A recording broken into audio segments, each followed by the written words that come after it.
अनूप, जो जोशीमठ संघर्ष बचाओ समिति के जो एक्टिविस्ट हैं अतुल सती जी, उनसे भी मेरी फोन पर बात हुई थी।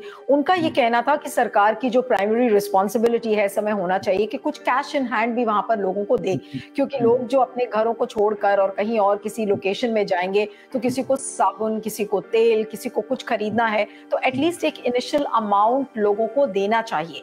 अब सरकार उसको लेकर इतनी रिलक्टेंट क्यों है? क्या सरकार को ये सिचुएशन समझ में नहीं आ रही है कि कितनी गंभीर सिचुएशन है, जिसमें बुजुर्ग हैं, छोटे बच्चे हैं, परिवार के लोग हैं? आखिर सरकार इतनी इंडिफरेंट कैसे हो सकती है? आप हाई लेवल मीटिंग करते हैं, लेकिन जो प्राइमरी जरूरतें हैं वो सरकार लोगों की पूरी नहीं कर पाती है। अब इसे क्या कहा जाएगा?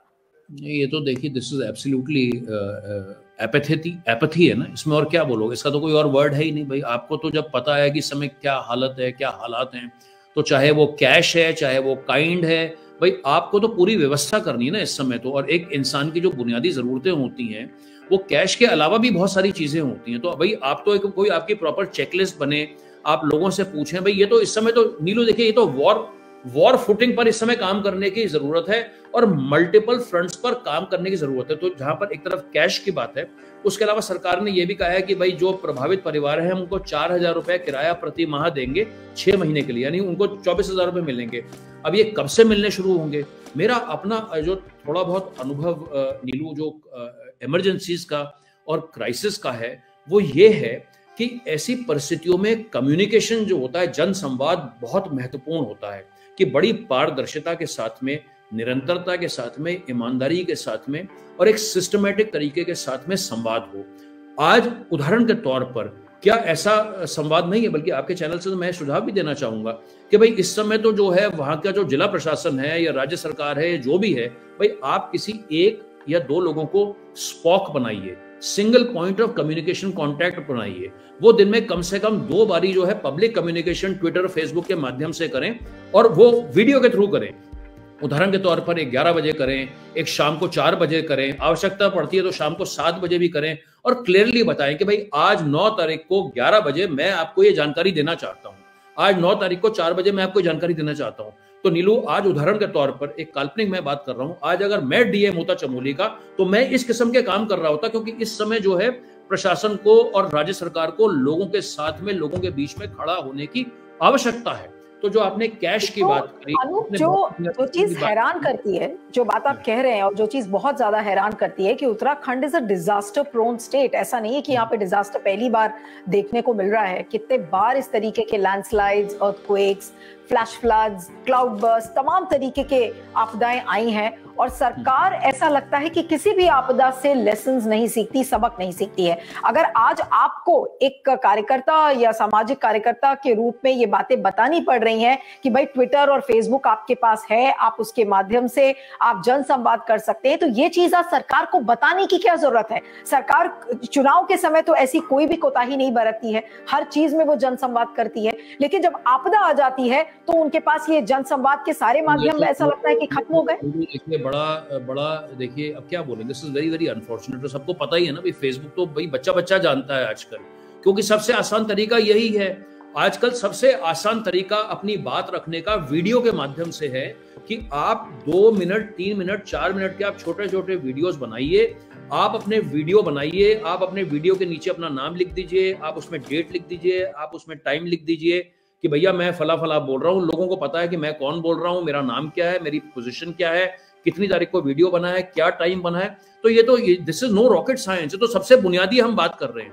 इसके अलावा नीरू, मैं इसी आपकी डिबेट में मैं एक नया पहलू आपके इस पैनल डिबेट में रखना चाहूंगा, क्योंकि कई बातें तो है, हम उन बातों को रिपीट ही कर रहे हैं। और मेरा जो नया पहलू है, जो मैं नया डायमेंशन आपके इसमें रखना चाहता हूँ, वो मेंटल हेल्थ को लेकर के है। देखिए नीलू, आज आप और मैं और पूरा समाज और पूरी दुनिया इस बात को जानती है कि जो मेंटल हेल्थ, जो नॉर्मल सर्कमस्टेंसेस भी होती हैं, आज समाज में हजारों, लाखों, करोड़ों लोग जो हैं इस मेंटल हेल्थ के दुष्परिणामों से गुजर रहे हैं। अब आप स्वयं कल्पना करिए, देखिए आप तो अपने अच्छे खासे स्टूडियो में कहीं एनसीआर में बैठी हैं, मैं देहरादून के एक अच्छे इलाके में अपने अच्छे से कंफर्टेबल घर में बैठा हूँ।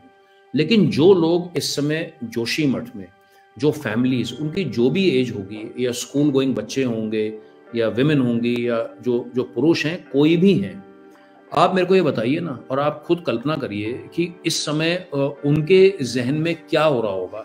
आज अगर कोई भी इंसान, कोई भी महिला, कोई भी पुरुष, कोई भी बुजुर्ग जब अपने उस घर में आ रहा होगा, जब वो वहां पर अपने घरों में क्रैक्स देख रहे होंगे, तो उन्हें कितना ज्यादा उनको एक मेंटल इस समय कितना प्रेशर उनके ऊपर पड़ रहा होगा। मेरी बात के कहने का अर्थ यह है कि हम जो हमारा जिला प्रशासन है, हमारी राज्य सरकार है, उसको इस मेंटल हेल्थ को लेकर के भी संवेदनशील होने की आवश्यकता है। जहां एक तरफ हम आपदा के लिए तैयार अपने आप को करने की जिला प्रशासन कोशिश कर रहा है, राज्य सरकार कोशिश कर रहा है, सरकारों को और हमारी व्यवस्था को, हमारे शासन प्रशासन को इस मेंटल हेल्थ चैलेंज को लेकर के भी सजग होना चाहिए, अवेयर होना चाहिए, और जो भी काउंसलिंग संभव है मेंटल हेल्थ के साथ में।